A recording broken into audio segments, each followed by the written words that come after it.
75 വയസ്സിന്റെ നിറവിലാണ് cinema super താരം രജനീകാന്ത്.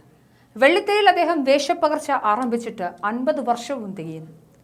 കർണാടക തമിഴ്നാട് അതിർത്തിയിലുള്ള നാച്ചിക്കുപ്പത്തിലെ കുടിയേറിയ ഒരു മറാഠി കുടുംബത്തിൽ 1950 ഡിസംബർ 12-നാണ് പോലീസ് കോൺസ്റ്റബിളായ റാണോജി റാവു ഗെയ്ദ്വാഗിനും രാംഭായി ദമ്പതികൾക്കും ശിവാജി റാവു ഗെയ്ദ്വാഗ് എന്നൊരു മകൻ ജനിക്കുന്നത്. പിന്നീട് തമിഴകം അടക്കിവാണ മെഗാസ്റ്റാറായി മാറിയത് പിന്നീടുള്ള കാലം. വളരെ ചെറുപ്പത്തിൽ തന്നെ മദ്യപാനം തുടങ്ങിയ ഒരു വ്യക്തിയായിരുന്നു രജനീകാന്ത്. രജനീകാന്തിന് അത്തരത്തിൽ അതിതീവ്രമായ മദ്യപാനിയായിരുന്ന ഒരു വ്യക്തി മദ്യം കൈകൊണ്ടുപോലും തൊടാതെയായതിൻ്റെ ഒരു കഥയുണ്ട്. മദ്യപിക്കാനായി 10 പൈസയ്ക്ക് അരിച്ചാക്ക് ചുമന്ന കഥ വരെ ഈ സൂപ്പർ സ്റ്റാറിന്റെ പൂർവാശ്രമത്തിലുണ്ട്. ചെറുപ്പത്തിലെ അടിയും പിടിയും ഒക്കെ പതിവായിരുന്നു. ശിവാജിയുടെ അമ്മ മരിച്ചതോടെ മൂത്ത ചേട്ടനായ സത്യനാരായണ റാവു ആയിരുന്നു ശിവാജിയുടെ കാര്യങ്ങൾ ശ്രദ്ധിച്ചത്. അമ്മയില്ലാതെ വളർന്ന കുട്ടിയായതുകൊണ്ട് തന്നെ കാര്യമായ നിയന്ത്രണങ്ങളൊന്നുമില്ലാതെ വളർന്ന ശിവാജി കൗമാരപ്രായത്തിൽ തന്നെ മദ്യപിച്ചു തുടങ്ങി. ശിവാജിയെ പോലീസുകാരനാക്കണമെന്ന് ആഗ്രഹമുണ്ടായിരുന്ന റാണോജി മകനോട് 10ാം ക്ലാസ്സിന് ശേഷം പഠിക്കാൻ പറഞ്ഞെങ്കിലും തനിക്ക് താല്പര്യമില്ലെന്നായിരുന്നു മകന്റെ മറുപടി. ഇടയ്ക്ക് നാടകങ്ങൾ അഭിനയിച്ച ശിവാജി അഭിനയമോഹം തലയ്ക്ക് പിടിച്ച് മദ്രാസിലേക്ക് നാടുവിട്ടെങ്കിലും ഏറെ താമസിയാതെ തിരികെ ബാംഗ്ലൂരിലേക്ക് തന്നെ വന്നു.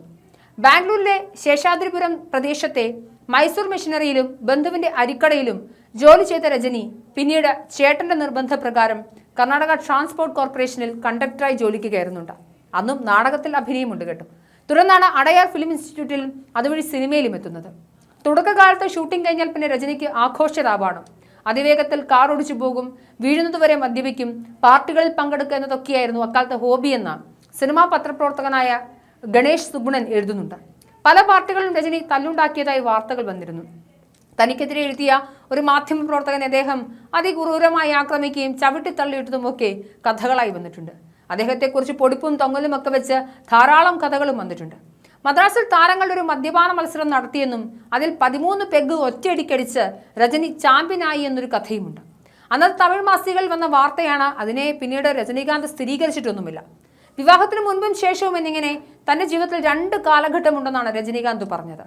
ഇന്ന് കാണുന്ന രീതിയിൽ തന്നെ മാറ്റിയെടുത്തതിന്റെ ക്രെഡിറ്റ് അദ്ദേഹം പൂർണ്ണമായും കൊടുക്കുന്നത് ഭാര്യ ലതയ്ക്കാണ്. താൻ ഇപ്പോഴും ആരോഗ്യത്തോടെ ഇരിക്കുന്നതിന് കാരണം ഭാര്യയാണെന്നും ചെന്നൈയിൽ ഈയിടെ ഒരു കുടുംബസംഗമത്തിൽ പങ്കെടുത്ത സൂപ്പർ താരം പറഞ്ഞിരുന്നു. മദ്യപാനശീലം കാരണം ജീവിതത്തിൽ പലതും തനിക്ക് നഷ്ടപ്പെട്ടിട്ടുണ്ടെന്ന് രജനി കൃത്യമായി പറയുന്നുണ്ട്.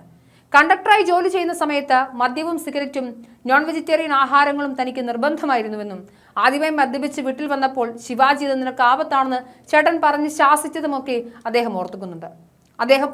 പക്ഷേ ആ പ്രായത്തിൽ അത് മനസ്സിലാക്കാനോ സ്വയം തിരുത്താനോ തോന്നിയില്ല. അക്കാലത്തെ ദിവസത്തിൽ പൂർണ്ണമായും സമയത്തുമൊക്കെ ഇറച്ചി കഴിക്കും, ഒരുപാട് സിഗരറ്റ് വലിക്കും, ഒരുപാട് മദ്യപിക്കും. എത്ര സിഗരറ്റ് പാക്കറ്റുകൾ വലിച്ചു തള്ളാറുണ്ടായിരുന്നു തനിക്ക് അറിയില്ല എന്നാണ് രജനി അന്ന് പ്രസംഗത്തിൽ പറഞ്ഞത്. അക്കാലത്ത് വെജിറ്റേറിയൻ ഭക്ഷണം കഴിക്കുന്നവരെ കണ്ടാൽ പാവം തോന്നുമെന്നും മദ്യവും സിഗരറ്റും മാംസഭക്ഷണം എന്നിവ ഒരു മാരക കോമ്പിനേഷൻ ആയിരുന്നുവെന്നും ഇത് 3ഉം അളവിലധികം തുടർച്ചയായി ഒരുപാട് വർഷങ്ങൾ കഴിച്ചവർ എൻ്റെ പ്രായത്തിൽ ജീവിച്ചിരിപ്പിൽ അവരൊക്കെ 60 വയസ്സിനുള്ളിൽ മരണപ്പെട്ടു പോയിട്ടുണ്ടെന്നും അദ്ദേഹം പറഞ്ഞു.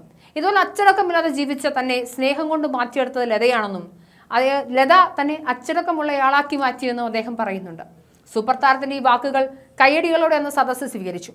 പിന്നീടാണ് തന്റെ സിനിമകളിൽ മദ്യപിക്കുന്ന രംഗങ്ങൾ പാടില്ല എന്ന് രജനി തീരുമാനിച്ചത്. കാരണം രജനീകാന്തിന് അത്രയധികം സ്വാധീനം തമിഴ് മക്കളുടെ മേലുണ്ട്. പിന്നീട് ഇതേപോലെ തന്നെ സൂര്യയും വിജയും അജിത്തും പോലുള്ള നടന്മാരും സിനിമയിൽ മദ്യപിക്കുന്നതും പുകവലിക്കുന്നതുമായ രംഗങ്ങൾ ചെയ്യില്ല എന്ന് തീരുമാനമെടുക്കുകയും ചെയ്തു. എന്തായാലും രജനീകാന്തിന്റെ 75ാം ജന്മദിനമാണെന്ന് അദ്ദേഹത്തിന് പിറന്നാൾ ആശംസകൾ.